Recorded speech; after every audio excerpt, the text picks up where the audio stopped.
Hey guys, I hope you guys are having a great week. Just so this week's video, we're going to go a little bit in depth about some old Rockstar games that you probably forgot about. They came out during like the weird time period between GTA like 3 and the time period between like GTA 5 and like during the whole Red Dead Redemption era.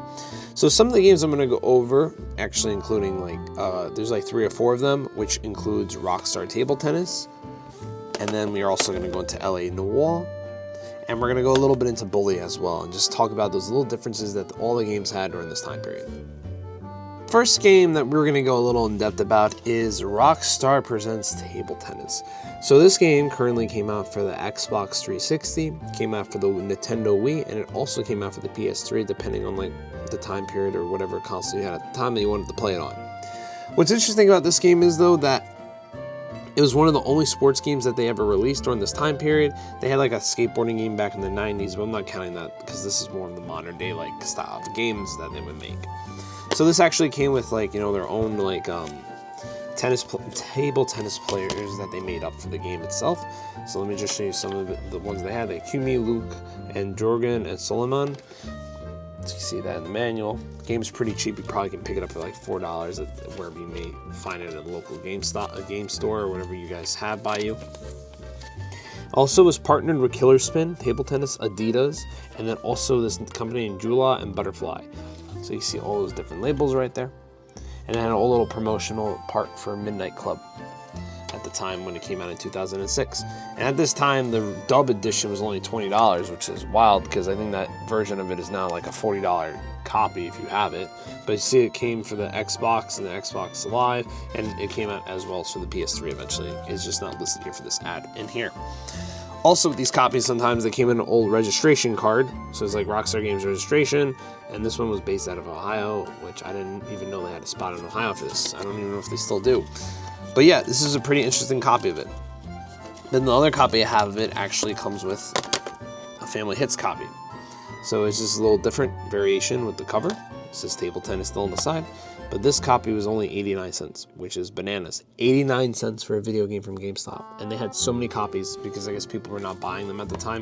Also, GameStop is like a ripoff for a lot of things that they do, but that's a different story.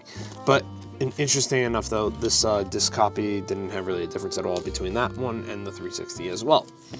But yeah, these are the different variations that you may find of Rockstar Table Tennis.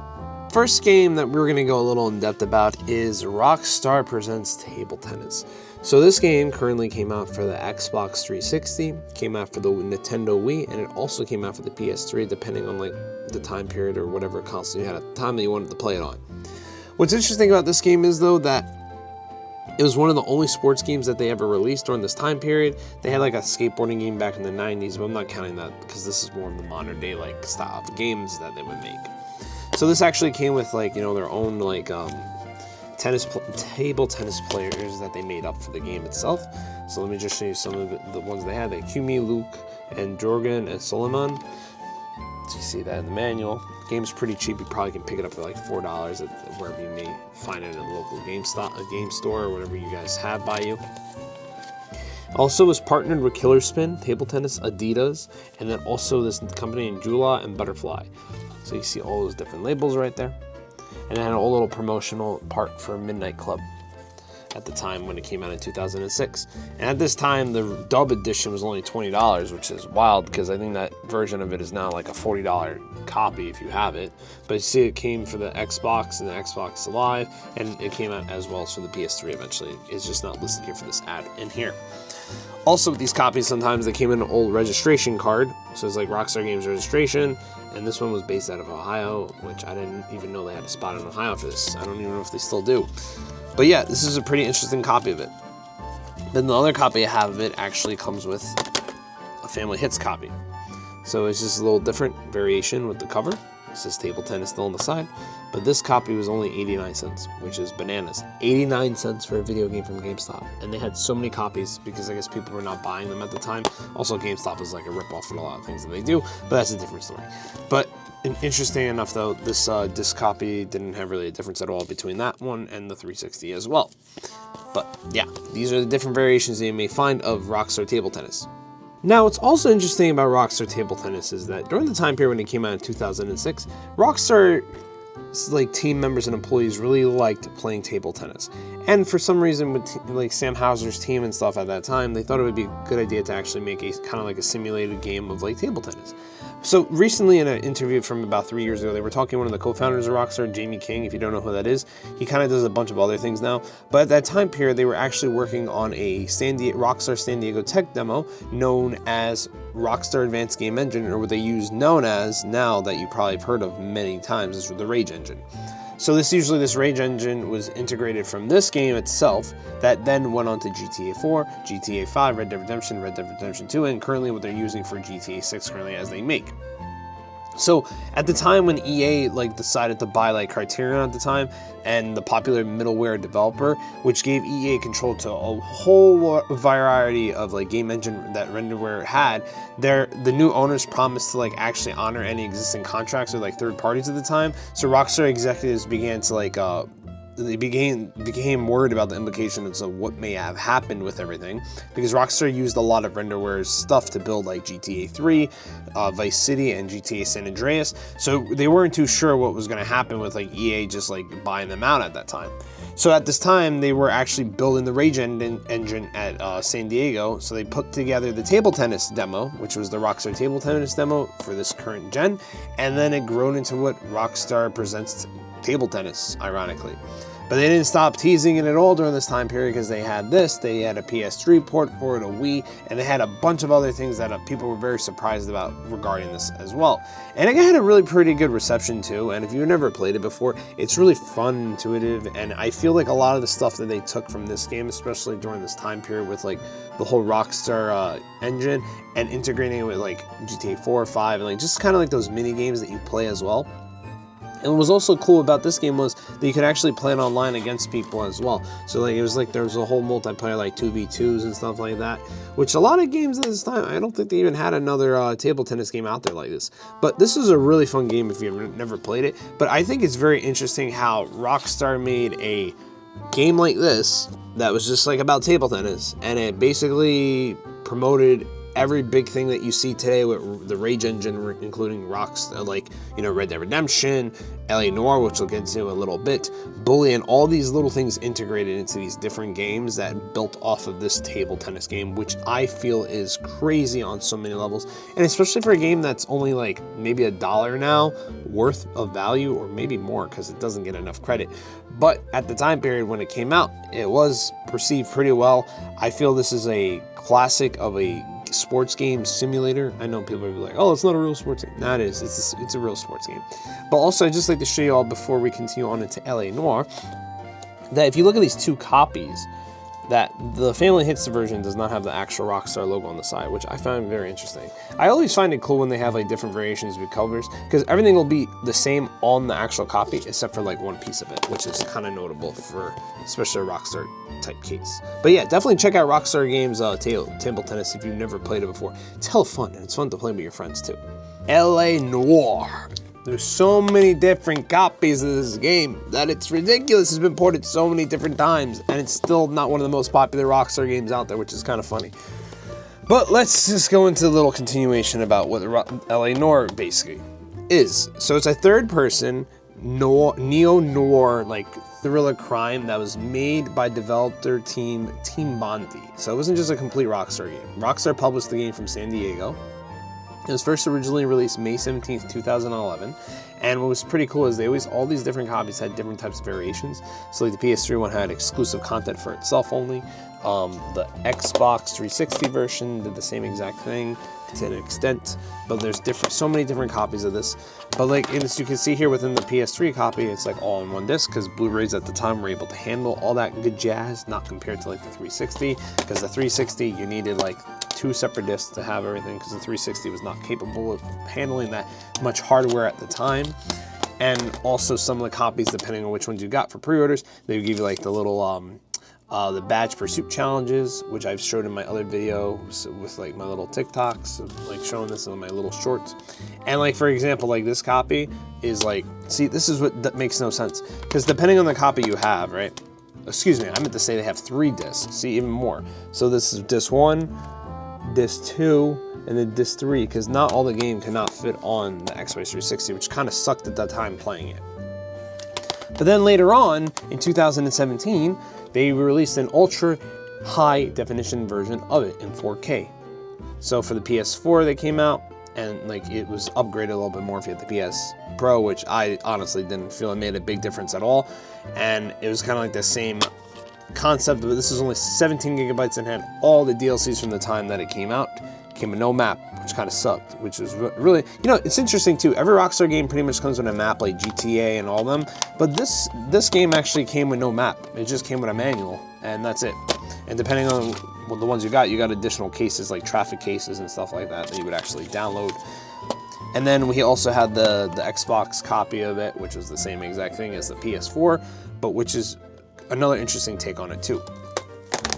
So what's interesting about this game is though, that even though that is developed by Team Bondi and like published by Rockstar Games, this game basically takes place with you playing as Cole Phelps. So basically Cole Phelps is a US Marine returned from World War II, and then he goes to become a policeman in LA, and now with him becoming a policeman in LA, he kind of works up his ranks and stuff like that, and he becomes a vice detective within LA. But what's also cool about LA Noire is that it takes place on like an 8-mile radius within like LA, so they kind of like basically took the depiction of what LA looked like during this time and they integrated it into this game as well. What's very interesting is though that even though Team Bondi at the time, right, they're like, oh, the Sydney Australian team, they only developed and made one game, and that was LA Noire. Their working conditions were really bad according to a lot of articles and resources they read, and then after this game came out, they had a lot of harassment issues, a lot of problems with time and working overtime, not getting paid, and over like 100 members of the team actually left the Team Bondi team, and that kind of basically led to the closure of it, so that team is gone. But then what happened is recently, as of like when this remaster came out, if you look at the copies of it, they don't even have Team Bondi on like the actual cover at all or anything like that. Because I believe the intellectual property, the IP for LA Noire is still owned by Rockstar, and because you know that Team Bondi is gone now. So, but what's interesting is though that even though they own the ownership, they had another team after a couple of like the members from like former team members from Team Bondi. And it's from like Reddit posts I was reading some articles. They formed a new studio, and the studio actually made the VR case files that came out for the PlayStation 4, and you were able to actually play them like that. It's also currently on the PC as well. But mind you though, a lot of those members kind of Australia like got to finish it, but a lot of them didn't stay with the team for the complete fulfillment of it because of how bad everything was going on. And ex-members just left, and some of them just made like a whole new team to actually help create those files for the VR to kind of like bring something new with LA Noire. But maybe one day we'll get like, you know, a sequel to it, but I don't think it's ever gonna happen though. But also for a game that took about 7 years to currently create, which is just astronomical, especially for a team like this. But this game is so detailed, at the same time it still has had a lot of flaws. I mean, I played the game one time, like when it came out to 360. I thought it was a phenomenal game, but the only problem was that like you couldn't really explore anything aside from like doing the main missions. It kind of was like a chapter based. If you ever played Mafia 2, like I mentioned in my other videos, it's kind of like the same style with like how the game was. But what was cool about it though was like this game kind of made you like an actual detective as compared to a lot of other games that are out there, kind of like, all right, point, shoot, blah, blah, blah, you're a crime, oh no, you're a bad cop, blah, blah, blah, all that good stuff. But like I feel with this one, it actually took that notion of like being a vice cop, trying to solve the cases, see what was going on within this whole like room where the murder took place. Kind of a lot of inspiration from other movies, other real life crimes that happened in LA, which kind of, it was cool how they integrated all those little different aspects to it, especially for like a game Rockstar kind of like helped develop and publish. But then you had this like really unique team from like Team Bondi, like, all right, we're gonna make a great game like LA Noire and make it, but then at the same time we're gonna have a lot of problems with development because of how much shit was going on with their whole team and everything going on at the same time, which I'm kind of even surprised that even like this like worked, especially with like the time period that it came out. Because according to a lot of the workers too, they were doing 100+ hour weeks, but you know, mind you, that's like every type of, it seems like it's the same trend with like a lot of games. But a lot of times when they do stuff like that, it seems like nowadays with games, they overwork the staff members and then things happen, but then at the same time, the game comes out really bad. It was kind of like the reverse opposite for this game too, I feel. Now, before getting into like, you know, Bully, I'm gonna show you a little bit of something that I got off Depop. So this is the original LA Noire shirt that came out when it was from GameStop. So a lot of the workers had these shirts, and it had like GameStop powered to the players on the side. So this is an old GameStop shirt. You can't find these shirts anymore. I was very lucky to find it. And then on the back is like pre-order and get like the Naked City Vice case and Badge Pursuit Challenge that comes out May 17th. So this shirt has like a little hole in it, but you know, it's still pretty cool. And there's also one other shirt I have somewhere, which I can't find right now. It just says LA Noire, but it's like a Rockstar shirt. Because this one was actually just sent out to workers who worked for GameStop. So I guess they had like a whole like deal with like Rockstar or whatever, how to promote it. But then, you know what's interesting on these shirts though is though, that you know where the Rockstar symbol is? It's on one spot, it's not even on the tag. It's right there on the side. It's a nice little cool, unique gem from that time period. I also found some artwork that was from GameStop, which is somewhere in my collection, which I have to look. But I just thought it would be cool to show you guys this. Show you some of the clips they actually used like for the capture and the motion and stuff like that, but this game did not use the Rage engine at all, which is very surprising. So Team Bondi used their own proprietary like system to help actually develop LA Noire, but this game had a motion scan. They had over thousands of things that were scanned to it, and they also, believe it or not, the script for the game was almost 2,200 pages for a script. And they also had like a 12, so if you ever played the game, Cole's the main character, they had a 12-page document just outlining his whole history and his whole background for the character. So let me tell you something. If you had to like see anything, there is so much like stuff within the game itself to give that rich history, and I feel that's what really put it at the test of time for the time when it came out. But it's just kind of like nuts to even think about like a game like this probably was like at so far in advance for its time that it still messed up the whole studio because of how much they were trying to get for it. All interesting facts about LA Noire though, because I feel like I can just do a whole video dedicated to this whole background, which I might actually do in the future. That LA Noire is the first game ever to be shown at the Tribeca Film Festival. They did a whole hour-long film and a whole session with like the audience. They actually do like a Q&As with the developers and like making the game. And majority of like the cast members, like the main ones, appeared like on Mad Men, and Kieran like Aaron Stanton, who was like Cole Phelps. And it's also like one of the 7th generation games that to be published, but not developed by Rockstar within like the whole game studio and stuff. The vast majority of like the remastered edition was unable to like use a lot of like recorded or has screenshots from like gameplay reordered because some of the features weren't applicable to like the new current game as well. But which I find it very interesting how specific and cool LA Noire is for this unique time period within gaming history, especially during the time when it came out with like all these different like types of copies though.